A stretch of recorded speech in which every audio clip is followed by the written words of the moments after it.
Hi, I'm Paul Cuslin, multiplayer producer here at DICE, working on Star Wars Battlefront 2, and this is Galactic Assault on Naboo. Walker Assault in Star Wars Battlefront, the kind of next evolution that we had of that game mode is Galactic Assault. They're both 20v20 game modes. This time around we learned a lot from Walker Assault. In the first game we saw a lot of people really responded to the kind of narrative storytelling that happened as a nice recreation of the Battle of Hoth, in our own interpretation of it in the first game.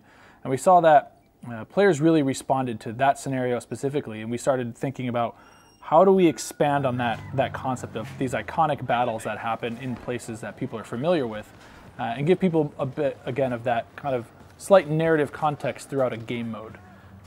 So here in Naboo, it's very, very much the expectation that, at one point Naboo was under siege, and now you can kind of get a feeling for what that could have been like. On the clone side of things, you'll be able to get access to the AT-RT, which acts as a really good anti-vehicle.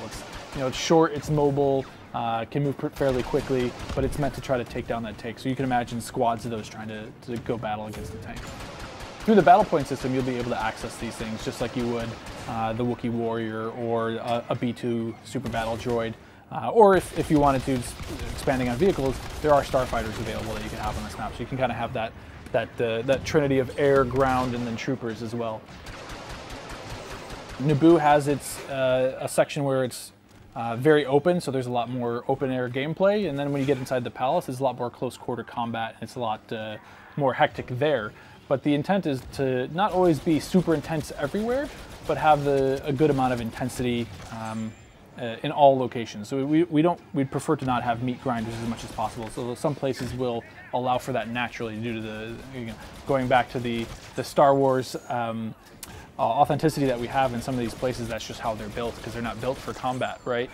So that is a challenge that we work around in some places, but we try to find ways to balance against that. In the open beta, you'll have access to 4 heroes. We have Han and Rey on one side, and we have Boba Fett and Darth Maul on the other side. So Rey is somebody that we see people, she's a bit more tactical. So people with Darth Maul understand that, okay, he's a brawler, he's gonna get in there and fight. Rey is a bit more tactical. She has abilities that allow her and her allies to try to work a bit more well together. So you don't play her the same way. Just because she has a lightsaber doesn't mean you need to run in and try to just hack everybody with it. She's weak herself, but she's able to, again, bring things to the table and just try to enable the team a bit more than just doing everything yourself. So people that have figured that out and play her a bit more conservatively are really effective with her. Well, that was a sneak peek at Galactic Assault on Naboo. I hope everybody enjoys it, and we'll see you out there in the open beta.